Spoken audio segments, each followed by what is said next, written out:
there are not enough players who can live out of tennis. That's the first thing, and it's something that I've said many times in the past. It's not normal that only 100 men and 100 women can live out of tennis, and that a player who's 200 in the world losing money to play tennis. I think tennis should provide at least to the first 500 players a way to live correctly without losing money.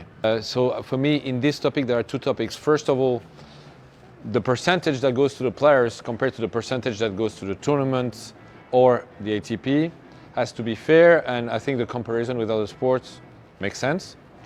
And the second thing is, how much for the top players, how much for the players that you don't see because they're not on TV, but there's still 120 or 150 in the world, 200 in the world, and they need to live in a sport like tennis that is global and that is making so much money. I agree 100% that we have to take care of the health of the player.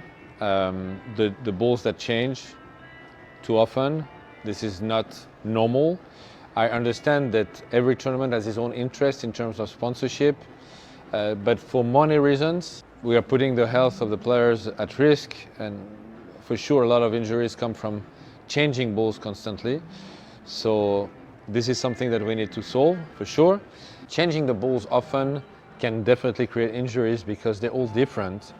Some are harder, some are softer, and it's a completely different feel. You hit the ball 1,000 times per day, every single day. So the tendons are reacting completely different, and they need to adjust to the balls all the time. This creates injuries for sure. About finishing late, it's not easy. It's not easy because of the format of tennis that you never know when it's going to end. So when you start a 5 sets match at 10, you can finish at 2 a.m., 3 a.m. maximum. But is it bad for the players? 100%. It's terrible. It's terrible because people have to understand that when you finish a match at 2 a.m., you need 3 to 4 hours to calm down because the adrenaline is extremely high and you can't go to sleep. You need the treatment, you have the press, you have this, you have that. So probably you go to bed at 6 a.m. You need to recover the next day because you're playing again one day later. So yeah, this is things that need to be solved. I don't want to blame ATP for that or Grand Slams, because again, the format of tennis with no ending, you don't know when it's going to end, makes it extremely difficult. I understand that the players don't like the fact that there are so many controls because it's very uncomfortable. The guys show up at 7 in the morning. It's, for example, a day where the player can rest during a tournament. It affects your private life and your recovery. So I understand. And it's very heavy because you have to enter every day your location so they can come whenever they want. But this is the idea. The idea is that you can be controlled anytime. So if you know when you're going to be controlled, it leaves more room for people to cheat. So I don't think this is a bad thing. I think what is really, really a problem, there are several things. The first thing is the non-equal treatment. This is really a big thing. Some players are controlled 80 times per year, some others 30. Why? Why not the same number of control for everyone? First question. Second, when players are controlled positive, completely different treatment, whether you are someone very important or not important at all. This is unacceptable. There has to be a low limit.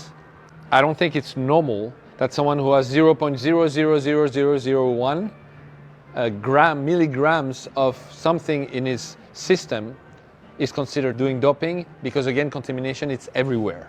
And I think there is a reason why they don't put a limit, is to catch people so they can show that they're useful.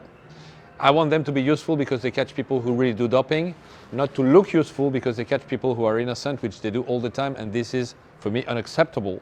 You cannot have an entity, the ITIA, who does the rules, the controls, and the judgment. What is this? This is unacceptable. I think the judgment has to be made by an independent tribunal, and it's not the case today because the ITIA decides we're going to put 4 years to this person. They say it's a tribunal, but it's a fake tribunal because it's a private company paid by them. So this is not called a tribunal, this is called we do what we want. And this is also extremely unfair.